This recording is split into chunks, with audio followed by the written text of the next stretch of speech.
الحمدللہ رب العالمین والصلاة والسلام علی اشرف الانبیاء والمرسلین والعاقبۃ للمتقین، اما بعد فاعوذ باللہ من الشیطان الرجیم، بسم اللہ الرحمن الرحیم۔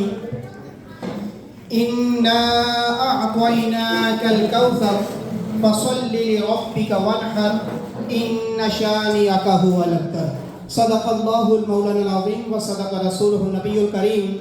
ان اللہ وملائکتہ یصلون علی النبی یا ایھا الذین آمنوا صلوا علیہ وسلموا تسلیما۔ اللہم صل علی سیدنا و مولانا محمد وعلی آلہ وصحبہ وبارک وسلم۔ بلکہ مل کے ایک دفعہ درود پاک پڑھ لیتے ہیں طرز کے ساتھ۔ اللہم صل علی سیدنا و مولانا محمد، اللہم صل علی سیدنا و مولانا محمد، اللہم صل علی سیدنا و مولانا محمد وعلی آلہ وصحبہ وبارک وسلم۔ اللہ رب العزت کی حمد اور کریم آقا علیہ السلام کی ثنا کے بعد، ان پر درود و سلام کے بعد، معزز محترم آنریبل خواتین و حضرات، السلام علیکم ورحمۃ اللہ وبرکاتہ۔ وعلیکم السلام۔ آج کا دن ماشاءاللہ بہت خوشی کا دن ہے۔ ہمارے ماشاءاللہ پیارے دوست میاں جاوید صاحب اور ان کے بیٹے میاں اویس صاحب اور عزیر صاحب، ان کو اللہ تعالیٰ نے ایک نعمت عطا کی ہے۔ انہوں نے یہ بزنس شروع کیا ہے اور اسی حوالے سے میں چند ایک باتیں کر کے انشاءاللہ ہم دعا کریں گے۔ اللہ رب العزت نے سورہ کوثر یہ نازل فرمائی۔ الحمدللہ ایوری بڈی نوز دس سورۃ الکوثر، اور یہ بالکل شارٹ سورہ ہے قرآن پاک کی۔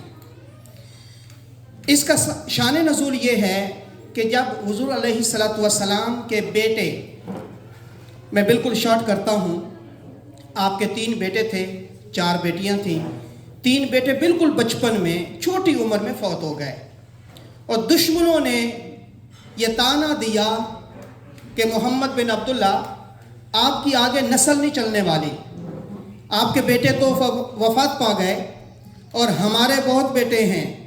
وہ دشمنوں کے کئیوں کے 10 بیٹے، کئیوں کے 4 بیٹے، وہ سارے یہ آ کر کہنے لگے، اور ان میں سے ایک جو بہت بڑا دشمن تھا اس کا نام تھا عاص بن وائل۔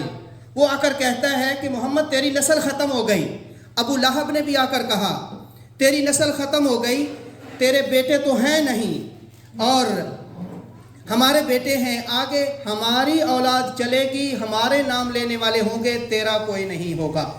جب یہ تانا دیا تو اس وقت اللہ رب العزت نے یہ سورہ نازل فرمائی۔ اور کون سے سورہ، کیا نام ہے اس کا؟ سورۃ الکوثر۔ سورۃ الکوثر۔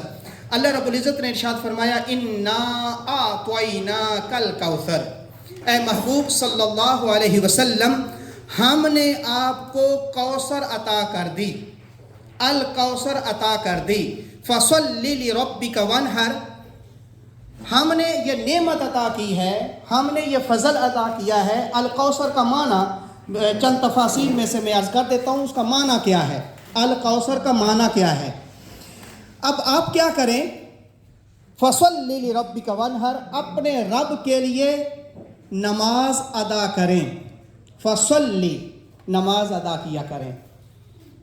ایک یہاں پر یہ بھی خبر ہے کہ جب اللہ کی طرف سے کوئی نعمت ملے تو اس کی بارگاہ میں شکر ادا کریں۔ کس طرح؟ نماز کے ساتھ۔ وانحر، اور قربانی بھی دیا کریں، قربانی بھی دیا کریں اس کی بارگاہ میں۔ یہ شکر ادا کرنے کا طریقہ ہے۔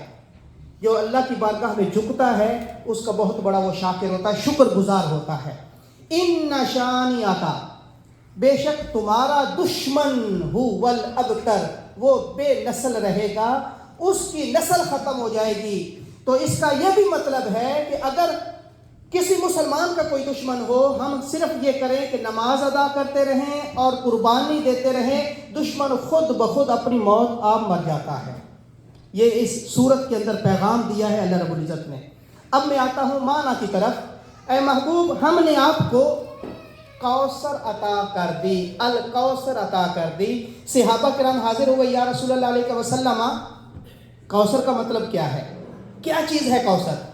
تو بخاری شریف میں حدیث پاک ہے، آقا علیہ السلام نے ارشاد فرمایا کہ یہ ایک ریور ہے، دریا ہے جنت کے اندر، جس کا پانی سویٹر دین ہنی، وائٹر دین ملک، بہت ہی میٹھا پانی ہوگا، ہنی سے بھی زیادہ، اور اتنا وائٹ، اتنا سفید ہوگا کہ دودھ سے بھی زیادہ، اور اس کے اندر پرندے بھی ہوں گے بہت خوبصورت، جو مجھ پر ایمان لانے والے ہیں ان کے لیے وہ اللہ رب العزت نے تیار کی ہے۔ ایک معنی۔ دوسرا معنی پھر حوض کوثر ہے۔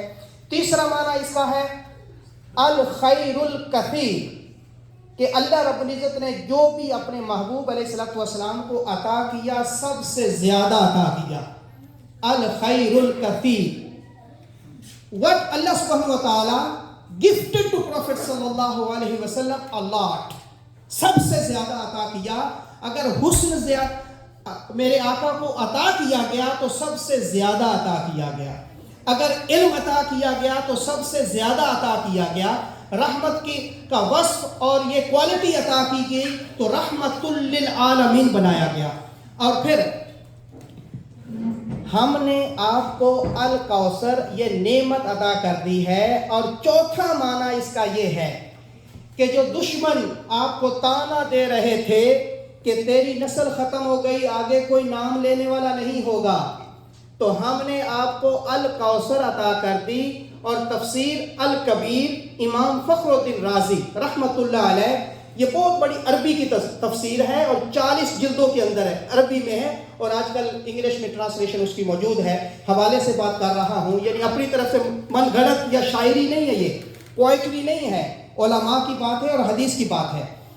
اور اس میں امام رازی فخر الدین رازی فرماتے ہیں کہ اس کا معنی یہ ہے، جو دشمن آپ کو اے محبوب طعنہ دے رہے تھے کہ آپ کی نسل نہیں چلے گی، نہیں، اس کا جواب یہ ہے کہ طعنہ مصطفیٰ کو کوئی دے تو جواب رب دیتا ہے۔ پہلے انبیاء کو کوئی طعنہ دیتا تھا تو خود جواب دینا پڑتا تھا، اور اللہ یہی فرماتا تھا اے نبی آپ کو طعنہ ہوا ہے تو آپ خود یہ اس طرح جواب دے دیں۔ لیکن آخری محبوب ہمارا اور آپ کا نبی محمد رسول اللہ کی یہ شان اللہ تعالیٰ نے بنائی ہے کہ کوئی دشمن طعنہ دیتا ہے تو اس کا جواب خود رب کائنات عطا کرتا ہے۔ اور جواب یہ دیا، تم طعنہ دیتے ہو، ہم نے آپ کو الکوثر، الکوثر کا معنی ہے ہم نے آپ کو فاطمہ الزہرا عطا کر دی ہے۔ ساری باقی اولاد فوت ہو گئی آپ کی زندگی میں، 3 بیٹے 3 بیٹیاں آپ کی زندگی میں فوت ہو گئی۔ حضور علیہ السلام کی زندگی میں 6 کے 6 بچے باقی فوت ہو گئے، ایک بیٹی باقی تھی، حضرت فاطمہ الزہرا سیدہ کائنات، حضرت فاطمہ الزہرا رضی اللہ تعالیٰ عنہا سلام اللہ تعالیٰ علیہا، وہ عطا کر دی ہے۔ اب آپ کے بیٹے نہیں تو کیا ہوا، آپ کی نسل ہم اس فاطمہ سے چلائیں گے، اور اتنی نسل چلائیں گے، اتنی نسل چلائیں گے کہ کوئی زمانہ بھی سادات سے خالی نہیں رہے گا۔ قیامت تک کوئی زمانہ، کوئی علاقہ جہاں پر دیکھیں گے تو سادات وہاں پر موجود ہوں گے۔ وہ سادات سارے کے سارے حضرت فاطمہ الزہرا کی اولاد سے آئے ہیں۔ اور آخری بات میں کرتا ہوں، یہ جو سید ہیں یہاں بھی سادات موجود ہوں گے، اور الحمدللہ اللہ رب العزت نے یہ حضور علیہ السلام کی ایسی نسل چلائی ہے، حضرت سیدہ فاطمہ الزہرا اور حضرت علی رضی اللہ مولا کائنات حضرت علی رضی اللہ عنہ سے۔ لیکن یہاں پر میں عرض کرتا چلوں کہ اللہ تعالیٰ نے شان کیا بلند فرمائی۔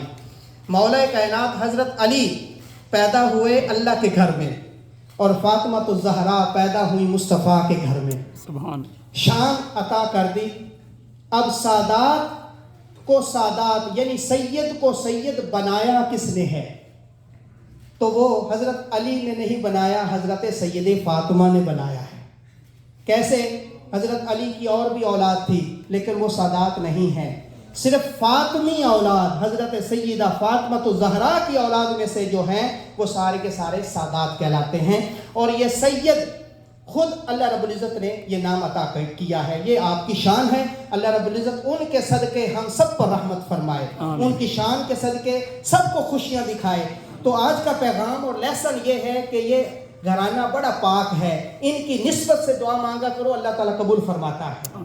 یہ سادات جو ہیں یہ عالی گھرانہ ہے, اہل بیت عالی گھرانہ ہے. فَصَلِّ لِرَبِّكَ وَانْحَرْ پیغام یہ ہے کہ یہ اللہ کی عطا ہے. اللہ کوئی بزنس عطا کر دے اور اللہ کرے وہ حلال ہو, اللہ تعالیٰ کوئی بھی نعمت عطا کر دے اس پر اللہ کی بارگاہ میں شکر ادا کرے. ایمان والوں کا یہی طریقہ ہوتا ہے, اور جو بے ایمان ہوتے ہیں وہ شیطان کے پوجا کرتے ہیں. اور ہم مسلمان ہیں الحمدللہ, ہم اللہ کی بارگاہ میں شکر ادا کرتے ہیں. تو بیسیکلی آج جو حاضری ہے میاں صاحب کے پاس ہم آئے ہیں, یہ اللہ رب العزت کی بارگاہ میں ہم شکر ادا کرنے آئے ہیں کہ اللہ رب العزت یہ نعمت عطا کی ہے, اس میں برکت نصیب فرما. اور اس میں لَإِن شَكَرْتُمْ لَأَزِيدَنَّكُمْ, اللہ کا وعدہ ہے اگر میری دی ہوئی نعمت پر شکر ادا کرو گے تو میں تمہیں زیادہ عطا کروں گا اور زیادہ عطا کروں گا.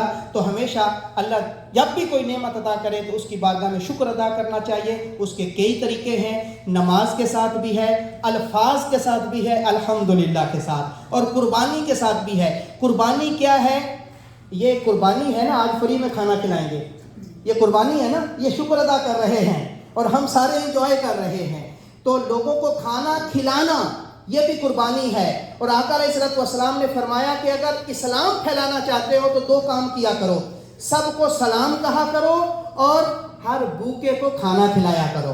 اللہ رب العزت اس پر بڑا راضی ہوتا ہے, بڑا خوش ہوتا ہے دوسروں کو کھانا کھلانا. اللہ رب العزت ہمیں عمل کرنے کی توفیق عطا فرمائے. اور ہم سب کی طرف سے ہم سارے میاں صاحب کو مبارکباد پیش کرتے ہیں. اور جتنے بھی دوست احباب آئے, آج ہم اللہ رب العزت کی بارگاہ میں شکر بجا لاتے ہیں اور سارے کے سارے اللہ رب العزت کی بارگاہ میں الحمدللہ کی پکار کہنے آئے ہیں. اللہ رب العزت ہمیں عمل کرنے کی توفیق عطا فرمائے. اور پھر انشاءاللہ آپ انجوائے کریں گے, کیونکہ میں نے ابھی نکاح پڑھانا ہے, واٹر بوری میں پہنچنا ہے, تو اس لیے میں پہلے آیا تھا. تو یہاں دعا ہے, وہاں نکاح ہے, تو انشاءاللہ آپ یہاں انجوائے کریں گے, ہم وہاں نکاح کے بعد انجوائے کریں گے کھانے کے ساتھ. آمین. اللہم صلی علی سیدنا و مولانا محمد و آلہ و صحبہ وبارک وسلم. ربنا آتنا فی الدنیا حسنہ وفی الآخرۃ حسنہ وقنا عذاب النار. یا الہی یہ تیری نعمت ہے, ہم سب اس پر شکر ادا کرتے ہیں. یہ ہمارا شکر کرنا اپنی بارگاہ میں قبول فرما, اس میں برکت نصیب فرما, ہر قسم کے شر سے محفوظ فرما, ہر قسم کے حسد سے محفوظ فرما. یا اللہ اس میں کسی قسم کا کوئی حسد, شر, کسی کی طرف سے کوئی بھی بد دعا ہے تو اس سے محفوظ فرما, شیاطین کے شر سے محفوظ فرما, ہر قسم کی بیماری سے محفوظ فرما. جتنے حاضر ہوئے ہیں جو بیمار ہیں ان کو صحت و سلامتی عطا فرما, شفائے کاملہ عاجلہ عطا فرما, اور ہم سب کے ایمان کی حفاظت فرما. ایمان پر زندگی, ایمان پر موت عطا فرمانا, اور جتنی بھی زندگی عطا فرمانا صحت و سلامتی کے ساتھ عطا فرمانا. اور ہم سب کو ایک دوسرے کو معاف کرنے کی توفیق عطا فرما, دوسروں کو خوشیاں دینے کی توفیق عطا فرما. یا رب بالمصطفیٰ بلغ مقاصدنا واغفر لنا ما مضى یا واسع الکرم. مولا صلی وسلم دائما ابدا علی حبیبک خیر الخلق کلهم صلی اللہ تعالی علی خیر خلقہ ونور عرشہ وزینۃ فرشہ محمد وعلی آلہ وصحبہ اجمعین برحمتک یا ارحم الراحمین. جزاک